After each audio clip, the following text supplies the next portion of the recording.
오늘 우리에게 주시는 하나님의 말씀을 볼 텐데요. 요한복음 18장 1절에서 11절 말씀. 신약성경 요한복음 18장 1절에서 11절 말씀인데요. 먼저 4절에서 6절까지의 말씀만 우리가 함께 읽도록 하겠습니다. 4절부터 6절까지의 말씀입니다. 우리 하나님 말씀 함께 받들어 읽겠습니다. 시작. 예수께서 그 당할 일을 다 아시고 나아가 가라사대 너희가 누구를 찾느냐? 대답하되 나사렛 예수라 하거늘 가라사대 네로라 하시니라. 그를 파는 유다도 저희와 함께 섰더라. 예수께서 저희에게 네로라 하실 때에 저희가 물러가서 땅에 엎드러지는지라. 아멘. 오늘 말씀의 제목은 내가 그로라. 한번 따라해 볼까요? 내가 그로라.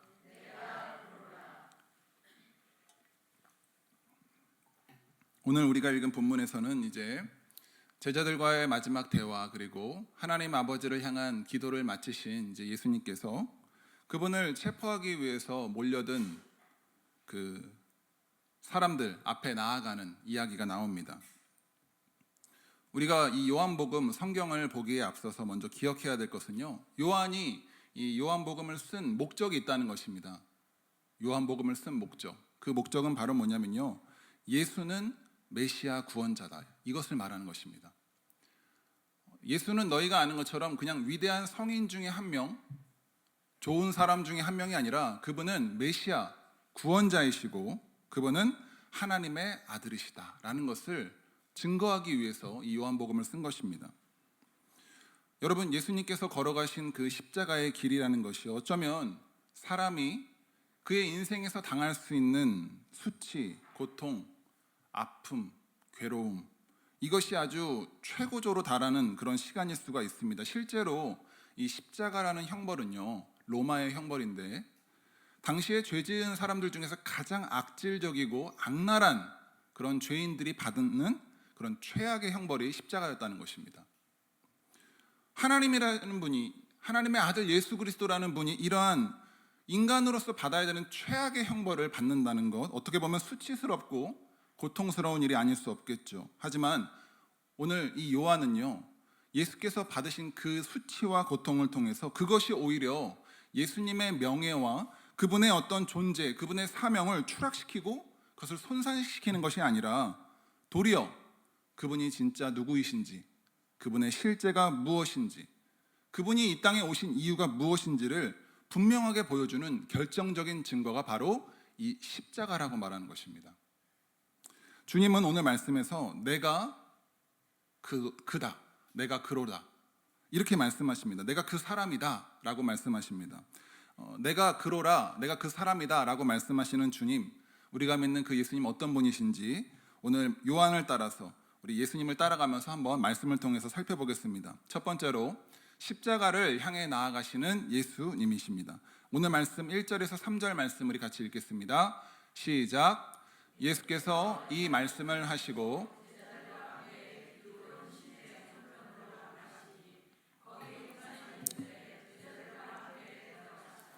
거기는 예수께서 제자들과 가끔 모이시는 곳이므로 예수를 파는 유다도 그것을 알더라. 유다가 군대와 및 대제사장들과 바리새인들에게서 얻은 하속들을 데리고 등과 회와 병기를 가지고 그리로 오는지라. 아멘.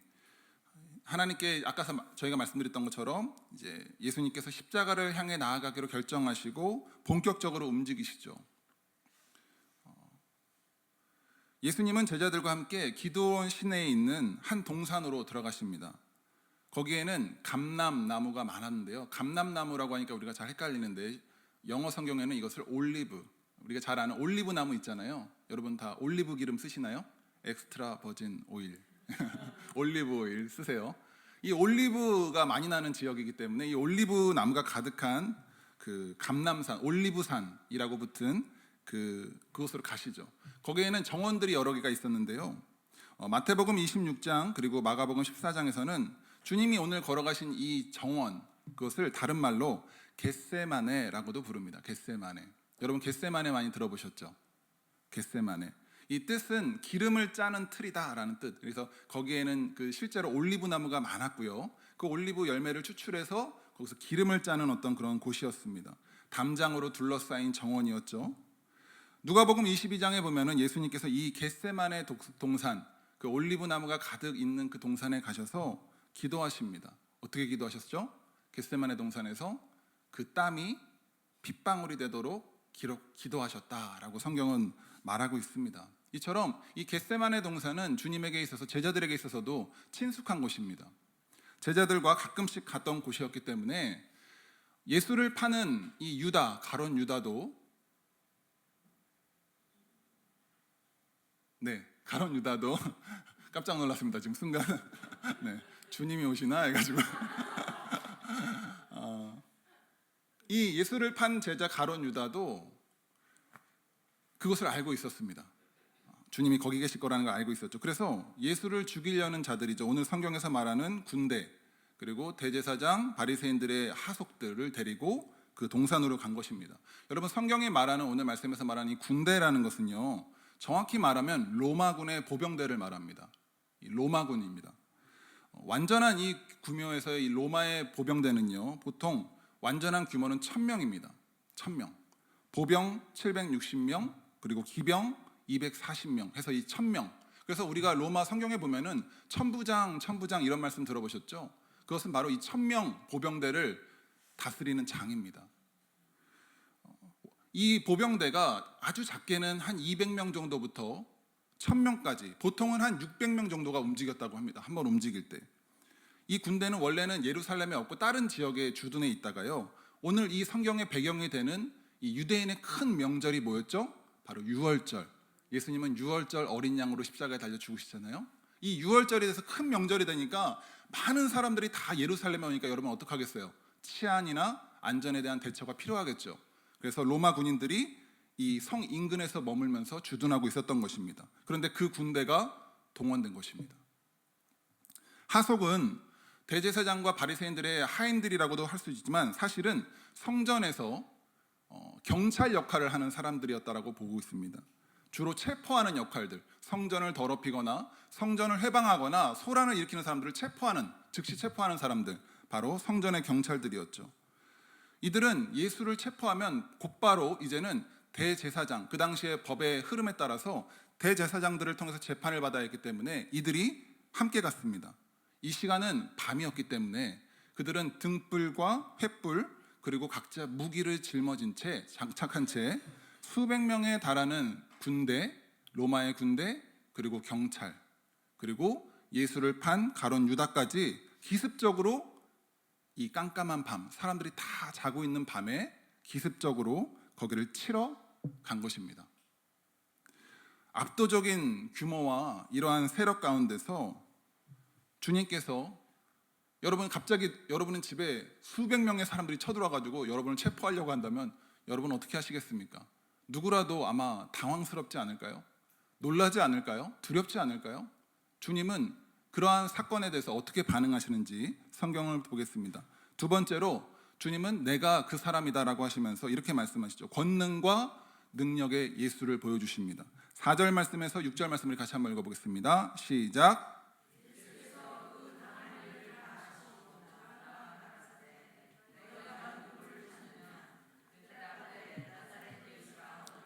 가라사대 내로라 하시니라. 그를 파는 유다도 저희와 함께 섰더라. 예수께서 저희에게 내로라 하실 때에 저희가 물러가서 땅에 엎드러지는지라. 아멘. 수백 명의 군대가 동원됐고요, 경찰들이 동원됐습니다. 그들이 깜깜한 밤에 횃불과 등불을 들고 무기를 차고 왔습니다. 그런데 예수님은 그들 앞에서 뒤로 물러서거나 당황하시는 것이 아니라, 숨으시는 것이 아니라 오히려 그들 앞에 나가십니다. 이 이유에 대해서 요한은 이렇게 기록하고 있습니다. 4절 말씀처럼 예수께서 그 당할 일을 다 아셨다라고 말하고 있습니다. 이미 예수님은 어떠한 상황이 일어날지를 다 알고 계셨던 것이죠. 그러면서 요한은 뭐라고 말합니까? 너희가 믿는 그 예수는 바로 이런 분이시다. 그분은 모든 것을 알고 계시는 하나님이시다라는 것을 말하는 것입니다. 성경은 우리가 믿는 이 예수 그리스도에 대해서 그분은 모든 것을 아시는 전지하신 하나님이시다라고 말합니다. 저와 여러분의 과거, 저와 여러분의 현재, 그리고 미래까지도, 우리가 꽁꽁 감싸고 숨겨둔 그 우리의 모든 것들까지도, 때로는 우리가 미처 모르는 것들, 내 안에 숨겨져 있는 잊어버린 듯한 그런 기억들까지도 주님은 다 아시는 분이시다. 여러분은 이 사실을 믿으십니까? 성경이 말하는 이 모든 것을 아시는 분이 우리 하나님이시라는 것을 여러분은 믿으십니까? 주님이 이런 분이시기 때문에 그분은 이러한 군대와 압도적인 이런 당황스러운 상황 앞에서 전혀 당황하시질 않습니다. 오히려 주님은 이렇게 물으십니다. 너희는 누구를 찾느냐? 너희가 누구를 찾느냐? 예수님의 이러한 질문 앞에 그들은 이렇게 대답합니다. 나사렛 예수다. 우리가 찾는 사람은 나사렛 예수다. 당시 예수라는 이름, 이 이름은 그 당시 지역에서 흔한 이름이었습니다, 여러분. 우리 마치 철수, 민수 이런 이름들처럼요, 이 예수라는 이름은 굉장히 흔한 이름이었다고 하죠. 그래서 어쩌면 성경의 이 요한이 이러한 예수를 구분하기 위해서 나사렛이라는 지명을 그들이 붙였다고도 생각할 수도 있겠지만, 사실은 그런 이유가 아니라 이 나사렛이라는 곳은 그 당시의 문화에서 나사렛에서 무슨 선한 것이 나올 수가 있겠느냐라고 사람들이 이야기할 정도로 사람들로부터 경멸과 무시를 받는 그런 지역이었습니다. 그렇기 때문에 이 예수 앞에 이러한 나사렛이라는 말을 붙였다는 것은 어떻게 보면 그들은 의도적으로 예수님을 메시아, 성경이 말하는 메시아, 구원자가 아니라 자신들보다 더 한참 낫고 천한 그런 사람이다라고 인식하고 있었다는 것을 보여주는 것입니다. 자신을 낮고 천한 그런 존재로 여기며 자신을 체포하기 위해서 나온 자들에게 예수님께서는 그분이 어떠한 존재이신지를 보여주십니다. 그것이 바로 오늘 6절 말씀입니다. 같이 한번 읽어봅시다. 다시 한번 시작. 예수께서 저희에게 내로라 하실 때에 저희가 물러가서 땅에 엎드려 지는지라. 영어 성경에서는요, 주님께서 이렇게 말씀하십니다. I am he. 내가 그다. 너희가 찾는 그가 나다. 천하고 가치 없는 예수, 그 자가 내가 아니라 나는 이런 자다. 나는 그다. 주님께서 말씀으로 반응하십니다. 원어로는 이것을 주님이 에고 에이미 이렇게 말합니다. 에고 에이미. 에고고 이게 아니라 에고 에이미. 내가 그 사람이다 라는 말씀, 이 에고 에임이라는 말은 전에 요한복음 8장 28절에서 주님께서 똑같이 말씀하셨는데요, 내가 그 사람이다 라고 하실 때 예수님이 말씀하신 그 배경은 뭐냐면 내가 하나님이다. 너희들이 바라보는 나는 선지자도 아니요 어떤 유명한 선생도 아니고 나는 하나님이다 라고 선언하실 때 에고 에이미를 선언하셨습니다. 그 말씀을 다시 한번 예수님이 선언하십니다. 에고 에이미. 이 말씀을 하시자, 내로라 이 말씀하시자 어떤 일이 일어났죠? 성경은 뭐라고 기록합니까? 예수님 앞에 있던 그 수백 명의 군대, 경찰, 그 수많은 사람들이 어떻게 됐다고요? 뒤로 물러나 버렸다고요. 땅에 엎드러져 버렸다고 성경은 말하는 것입니다. 이 광경을 한번 우리가 우리의 상상력을 동원해서 한번 생각해 볼까요?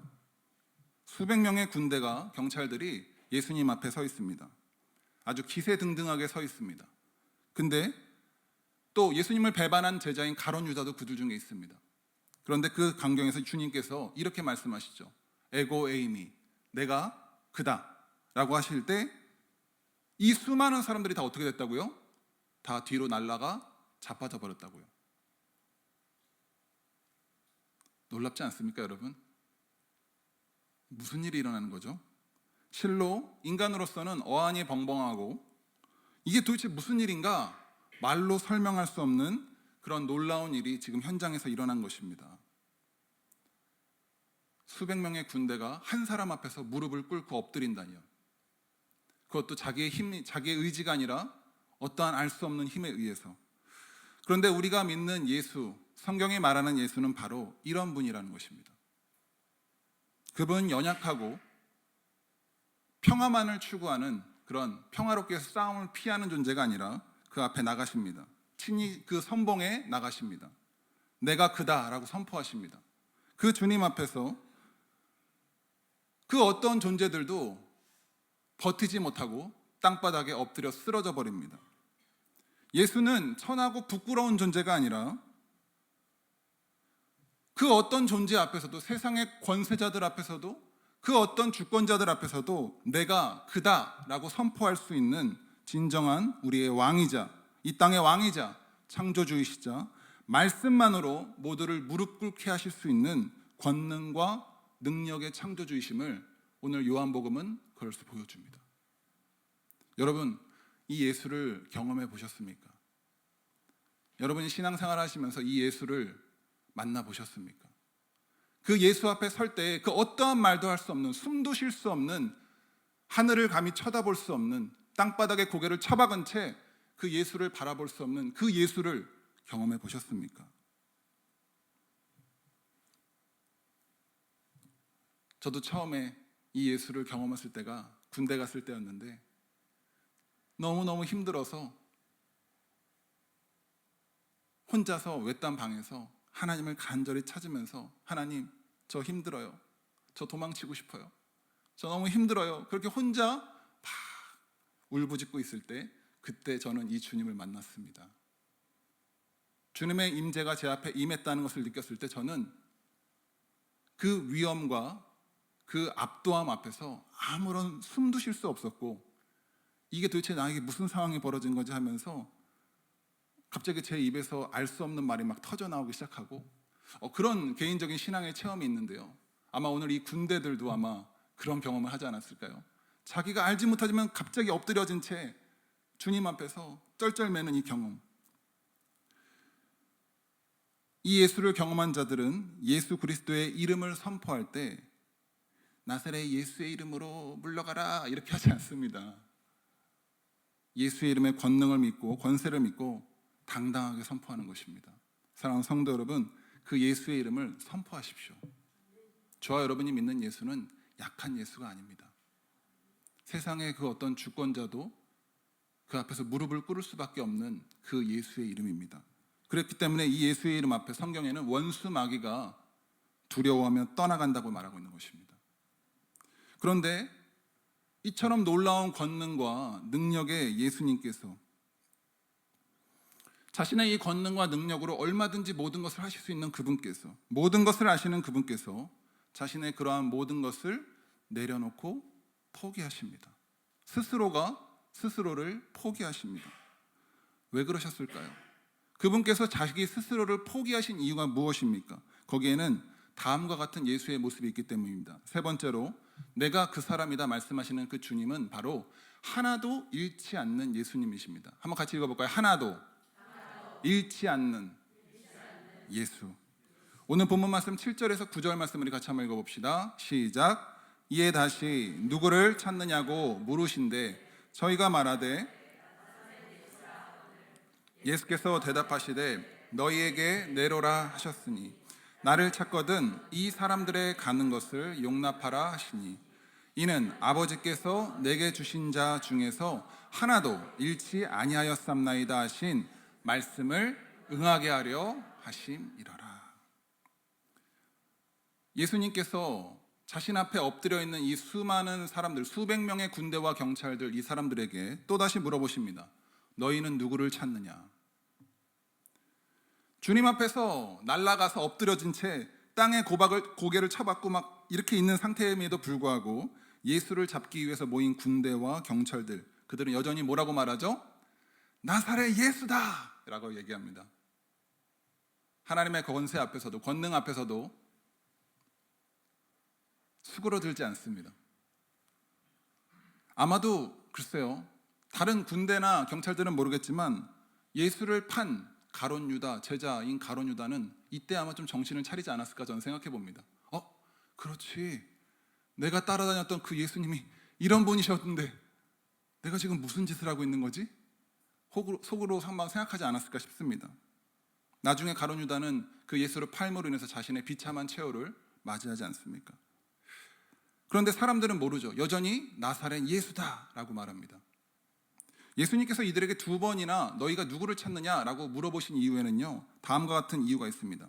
바로 자신이 사랑하는 그 자들을 한 사람도 잃어버리지 않기 위한 하나님의 그 말씀을 이루려 하셨겠다는 것입니다. 너희가 누구를 찾느냐? 그들 앞에서 이 군대는 나사렛 예수라고 말했습니다. 나사렛 예수를 잡기 위해서 왔다라고 분명히 말했습니다. 이렇게 하심으로써 예수님은 그래? 그럼 너희는 나만 잡아가면 되는 거지. 너희는 나를 잡기 위해서 왔으니까 그러니까 나를 잡으면 되지 않겠니? 그러면 나 말고 여기 있는 내 다른 사람들, 내 제자들, 나를 따라다니는 사람들을 풀어줘라. 그들을 잡지 마라 라고 말씀하시는 것입니다. 왜 그렇죠? 너희가 나를 잡기 위해서 왔다고 하지 않았느냐라는 것입니다. 근데 이 말로 논리적으로만 이들이 들을 게 아니지 않습니까? 그렇죠? 수백 명의 군대가 예수님이 나만 잡고 저 사람들은 풀어줘 라고 한다고 듣겠습니까? 그렇지 않겠죠. 그렇기 때문에 예수님은 자신의 능력과 권능도 보여주신 것입니다. 예수님께서 능력과 권능을 행하신 이유는 이처럼 자기 자신을 위함이 아니라 누구를 위함입니까? 자기가 사랑하는 자들을 보호하기 위함이었다고 성경 요한은 말하는 것입니다. 예수님은 내가 그 사람이다 라고 말씀하셨습니다. 주님의 말씀이 가진 그 힘과 능력을 통해서 또 주님의 말을 통해서 논리를 통해서 이러한 나 외에는 다른 사람들은 풀어주라는 자신의 요구를 그들로 하여금 수용하게끔 하십니다. 주님의 권능과 능력, 오늘 우리가 성경을 보게 되면요, 하나님의 능력은요, 하나님의 응답은요, 하나님의 역사는 그것은 아무렇게나 아무 때나 그냥 원리와 원칙이 없이 일어나는 것이 아니라는 것을 보게 됩니다.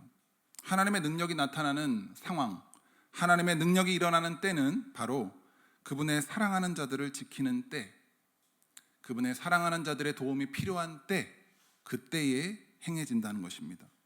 우리가 믿는 하나님은 자신의 무한한 권능을 아무 때나 펼치시고 쏟아내시는 것이 아니라 꼭 필요한 상황, 목적, 그분의 때에 그러한 능력과 권능을 나타내십니다. 지난주에 우리가 살펴보았듯이 주님은 너희가 그렇기 때문에 내 안에 거하고 내 말이 너희 안에 거하면 내가 이루리라 라고 하신 것입니다. 이것과도 일맥상통하는 것입니다. 하나님의 목적과 우리의 상황과 때가 맞을 때 하나님은 능력을 나타내십니다. 예수님은 지금 제자들이 예수님과 함께 감옥에 붙잡히게 되고 그 십자가 처벌을 함께 받게 되면 그들이 견딜 수 있는 능력을 한참을 넘어선다는 것을 누구보다도 잘 아셨습니다. 이러한 제자들에게 감당할 수 없는 이러한 상황과 환경들이 닥치게 되면 그들의 신앙조차도 완전히 바스라지고 무너질 수 있다는 것 또한 아셨습니다. 그러한 일이 일어나지 않도록 그래서 주님은 미리 조치를 하시는 것입니다. 지금 나 혼자도 지금 책임지기가 버거운데 나를 따라다니는 그 수많은 사람들을 주님이 다 책임지시는 것이죠. 실제로 성경을 보게 되면 우리가 이러한 주님의 요구 때문에 군대와 경찰들, 그들은 예수 외에 다른 사람들을 체포하지 않았습니다. 그냥 예수님만 체포했죠. 고린도전서 10장 13절에는 이렇게 기록하고 있습니다. 우리가 믿는 하나님에 대해서 이렇게 말하고 있는데 함께 읽어봅시다. 시작. 사람이 감당할 시험 밖에는 너희에게 당한 것이 없나니 오직 하나님은 미쁘사 너희가 감당치 못할 시험 당함을 허락지 아니하시고 시험 당할 즈음에 또한 피할 길을 내사 너희로 능히 감당하게 하시느니라. 아멘. 저와 여러분이 믿는 하나님은 어떤 분이시죠? 우리가 믿는 하나님은 그분을 따라가는 자들, 그분을 사랑하는 자들이 감당할 수 없는 일들, 그들의 능력을 벗어나는 일들, 그래서 넘어질 수밖에 없는 그런 우리의 상황과 연약함 가운데서 그러한 시험이, 그러한 위험이 우리에게 임하지 않도록 미리미리 우리를 지키시고 때로는 우리가 그것들을 감당할 수 없을 때 피할 길을 내시는 하나님이시라는 것입니다. 우리가 이 하나님을 믿는다면 이 땅을 살면서 우리에게 닥칠 여러 가지 파도와 여러 가지 위협과 어려움 가운데서 우리가 두려워할 이유가 무엇이겠습니까? 이 하나님이 우리와 함께 하심을 믿는다면 말이죠.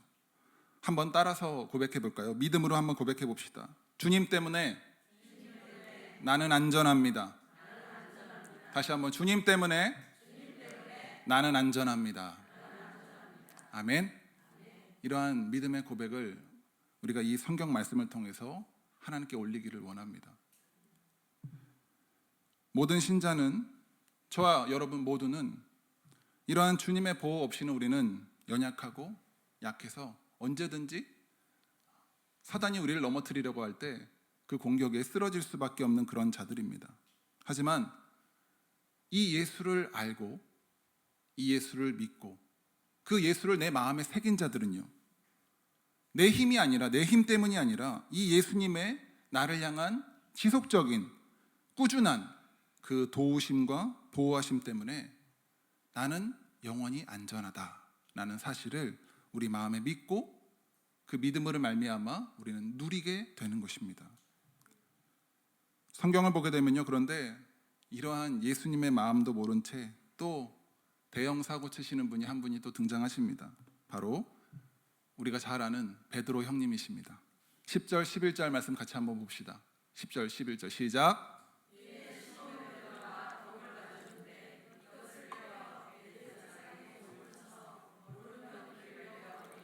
그 종의 이름은 말고라. 예수께서 베드로더러 이르시되 검을 집에 꽂으라. 아버지께서 주신 잔을 내가 마시지 아니하겠느냐 하시니라. 여러분, 예수님은 이미 다 아셨어요. 아셨다고 말하고 있지 않습니까? 이미 다 그렇게 행동하십니다. 십자가의 길, 자신이 아버지께서 허락하신 그 잔을 마시려고 준비가 다 되셨습니다. 그 길을 걸어가려고 하십니다. 근데 자기뿐만이 아니라 자기 함께 있는 사람이 다칠 것을 알기 때문에 그들을 보호하려고 지금 그렇게 하시면서 그 길을 걸어가려고 하시는데, 우리 감성 충만, 우리 감정 충만, 열정 충만 우리 베드로 형님이 이 상황을 가만히 버티지 못합니다. 가만히 있지 못하고 뭐라도 해야 될 것 같아서 자기에게 있는 칼을 빼어가지고 예수님 앞에 있는 대제사장의 종인 말고라는 자의 귀를 베어버립니다. 여러분, 우리 함께 고백해 볼까요? 가만히 있으면 중간은 간다. 다시 한번, 가만히 있으면 중간은 간다. 그 속담이 그 말이 생각이 나더라고요. 말씀을 묵상하면서 성경에는 이렇게 말하죠. 너희는 가만히 있어 주가 하나님 됨을 알지어다. 하나님이 어떤 분이신지를 먼저 너희가 알고 그 다음에 움직여라 라는 것입니다. 하나님이 어떤 분이신지 모르겠니? 그러면 가만히 있어라. 그냥 가만히 있는 게 낫다. 주님께서 자기를 보호해달라고 하셨나요? 베드로야, 나 좀 보호해줘라, 이렇게 하셨나요? 주님이 요구하신 것도 아닙니다. 그런데 베드로 혼자 이렇게 칼춤을 추고 있습니다.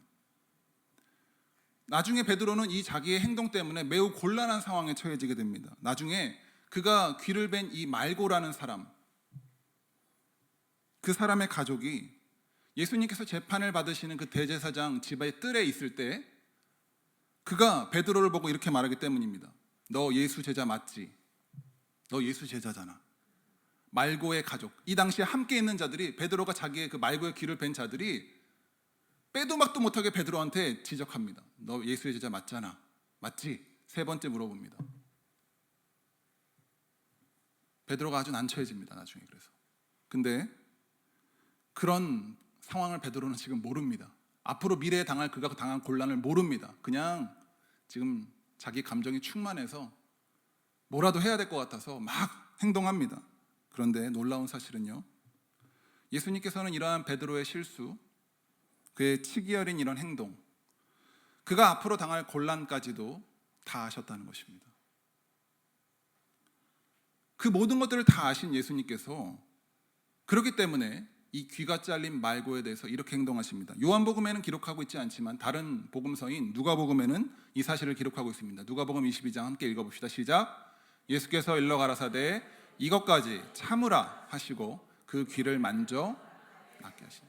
예수님께서 어떻게 행동하셨어요? 그 귀가 잘린 자야, 그를 치료해 주셨어요. 말구의 귀를 다시 정상으로 고쳐주셨습니다. 진짜 주님 주님께서 그의 귀를 치료해 주신 이유가 뭐라고요? 나중에 베드로가 그 말고의 가족들로 인해서 곤혹을 겪게 될 때 베드로가 막 외치죠. 난 그 예수 몰라. 진짜 몰라. 내가 그 예수를 저주할 거야. 그렇게 마지막에 저주하면서 예수를 저주하면서 예수를 모른다고 하니까 뻔히 알잖아요. 자기 그 가족을 귀를 자른 걸 봤는데 왜 모르겠습니까? 그런데 그 귀를 예수님께서 어떻게 해주셨죠? 고쳐주셨잖아요. 그 순간을 통해서 이 가족들도 더 이상 베드로를 집요하게 물고 늘어지지 않아요. 만약에 진짜 예수님이 이걸 고쳐주시지 않았다면 베드로는 철천지 원수가 되는 겁니다. 절대로 용서해주지 않았을 겁니다. 같이 주님과 함께 십자가에 졌을 겁니다. 베드로도. 근데 예수님이 그를 고쳐주셨어요. 베드로는 신자인 우리의 모습을 잘 보여줍니다. 마치 우리가 주님의 보호자도 아닌데 그분을 보호하는 보호자인 것처럼 행동하는 모습들 말이죠. 무엇이 죄인지도 모른 채, 무엇이 하나님의 뜻인지도 모른 채, 내게 속한, 내가 해야 될 그 주제와 역할을 모른 채 그것을 넘어서서 칼을 들고 춤을 추는 그런 모습을 말이죠. 세상에서도 이러한 자신에 대한 어떤 메타인지, 내가 어떠한 역할을 감당하고 내가 어떠한 성격이고 어떠한 존재인지 어떠한 자리인지 이러한 자기 객관화가 없으면요, 사람은 자신을 괴롭힐 뿐만 아니라 타인 또한 괴롭히게 됩니다. 축구에서 마치 수비수가 이게 지금 내 골대인지 상대편 골대인지 모른 채 열심히 막 뛰어다니다가 슛을 빵 했는데 그냥 어떻게 되는 거죠? 자기 편 골대에다가 신나게 자살골을 넣는 거랑 똑같은 겁니다. 자기의 자리, 자기의 역할, 자기가 해야 될 일을 모른 채 행동하는 것은 이러한 자살골과 같은 상황들이 벌어진다라는 것을 베드로가 너무 잘 보여주고 있는 것입니다. 그런데 이러한 베드로의 실수에도 주님은 그의 그러한 실수를 친히 수습해 주시고 그가 곤혹을 당치 않도록, 그가 어려움에 빠지지 않도록 그를 지켜 주십니다. 신자인 우리는 명심해야 됩니다. 우리는 주님을 책임지는 보호자가 아닙니다. 주님께서 우리의 책임자이시고 우리의 보호자가 되십니다. 우리가 앞장서고 주님께서 우리를 따라오시는 것이 아닙니다. 주님께서 먼저 앞장서시고 우리가 따라가야 되는 존재입니다. 베드로는 이러한 자기 객관화가 안 된 모습을 우리에게 보여주었습니다. 실패한 자, 연약한 자의 모습을 보여주었습니다. 그가 예수님을 위해서 나는 목숨을 걸겠습니다 라고 했을 때도 그랬고, 예수님을 위해서 칼을 휘두를 때도 그랬고, 그는 여전히 연약합니다. 부족합니다. 그런데도 그런 베드로를 주님은 버리지 않으십니다. 사랑하십니다. 그 사랑이, 그 은혜가 베드로뿐만이 아니라 오늘 그분을 따르는 저와 여러분에게도 동일하게 임하는 것입니다. 나중에 베드로는 이러한 경험을 통해서 신자들에게 이렇게 고백합니다. 베드로전서 5장 6절에서 7절 말씀 같이 읽어봅시다. 베드로전서 5장 6절 7절 시작. 그러므로 여러분은 하나님의 능력의 손 아래로 자기를 낮추십시오. 때가 되면 하나님께서 여러분을 높이실 것입니다. 여러분의 걱정을 모두 하나님께 맡기십시오. 하나님께서는 여러분을 돌보고 계십니다. 아멘. 하나님의 일, 그리고 우리가 해야 될 일, 하나님의 걱정을 우리가 대신하지 마시기 바랍니다. 하나님께서 하시는 일을 내가 대신하려고 하지 마시기 바랍니다. 하나님께서 맡기시는 일, 하나님께서 맡기시는 그 자리, 그 역할 가운데서 주님 말씀하실 때까지 인내하십시오. 기다리십시오. 때가 되면 하나님은 그분의 손으로 우리를 높여주실 때가 있을 것입니다. 여러분의 걱정을 그분께 맡기십시오. 그분의 걱정을 여러분이 싸가지고 오지 마십시오. 하나님께서는 우리를 돌보고 계시는 분이십니다. 에고 에임이 내가 크다, 주님 말씀하시지만 나중에 베드로는 이 주님과는 반대로 3번 이렇게 외칩니다. 우크 에임이, 나는 그가 아닙니다. 나는 그가 아닙니다. 나는 그가 아닙니다. 연약한 우리의 모습. 근데 나중에 이 베드로가 어떻게 됐죠? 예수님의 수제자가 되지 않았습니까? 사랑하는 성도 여러분, 하나님의 능력의 손 아래 자신을 낮추는 우리 모두가 되기를 원합니다. 여러분의 걱정을 하나님께 맡기시기 바랍니다. 베드로의 연약함, 그럼에도 불구하고 주님은 그를 사랑하는 자들 보호해 주시며 지켜주시기 때문에 이 주님만이 우리의 소망이 되시는 것입니다. 오늘 말씀의 결론입니다. 내가 그로라. 오늘 우리는 말씀을 통해서 내가 그 사람이다 라고 말씀하시는 예수를 통해서 예수의 실제를 보았습니다. 이 예수님은 하나님이십니다. 전능하신 하나님이십니다.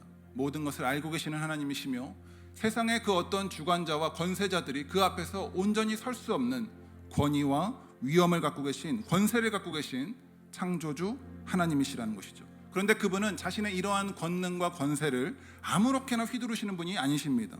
마치 평상시에는 칼이 칼집에 딱 꽂혀 있듯이 하나님은 자신의 능력, 자신의 권능을 꼭 필요한 상황과 때에 그분의 목적에 맞게 사용하십니다. 그 때가 언제입니까? 자신의 사람들을 보호하실 때. 한 영혼도 잃어버리지 않기 위한 아버지의 마음 가운데 그런 역할을 감당하신다는 것이죠. 이것을 모르는 베드로는 철없이 철부지같이 행동하지만 그러한 베드로의 연약함 가운데도 그를 대하시는 주님의 모습은 사랑입니다. 무능력하고 철부지 같아도 그를 보호하시는 주님은 사랑이십니다. 지금 베드로는 그 주님을 잘 알지 못하지만 나중에 부활하신 주님을 만나고 그분의 말씀 안에서 성령의 충만을 경험한 베드로가 달라지게 되는 것입니다. 신자는 여기까지 가야 되는 것입니다. 우리가 성령 충만해야 될 이유, 하나님을 알기 위함입니다. 하나님의 때를 분별하기 위함입니다. 하나님보다 앞서서 내 마음과 내 뜻대로 행동하지 않기 위함인 것입니다. 주님의 능력, 하나님께서 저와 여러분에게 능력을 주시지만 그 능력을 사용할 수 없는 자들에게 하나님은 주시는 분이 아니십니다. 우리가 그러한 그릇이 될 수 있도록 만들어 가시는 하나님이신 것입니다. 그것은 우리를 향한 하나님의 기도의 무응답이 우리를 향한 외면과 거절이 아니라 오히려 우리를 지키고 보호하시며 인도하시는 목적이 있다는 것을, 그 사랑의 하나님이시라는 것을 오늘 말씀을 통해서 우리가 보기를 원합니다. 사랑하는 성도 여러분, 하나님의 사랑은 우리를 보호하시는 것뿐만 아니라 자신의 모든 것을 내어주신 사랑이십니다. 자신을 포기하심으로 내게 있는 모든 것을 포기하기까지 우리를 사랑하셨습니다. 그 사랑을 보여주는 것이 바로 십자가죠. 이 십자가의 예수를 우리가 더 알기 원합니다. 예수의 십자가를 더 느끼기를 원하고 더 가까이 나아가기를 원합니다. 더 거기서 붙잡히기를 원합니다. 지금 나와 나의 모든 상황과 환경 가운데 오늘 이 예수, 에고 에이미, 내가 그다 라고 말씀하시는 이 예수를 나의 상황과 환경에 초청하시기 바랍니다. 붙잡으시기 바랍니다. 그 예수를 붙잡으며 나아가는 저와 여러분 되시기를 주님의 이름으로 축원합니다.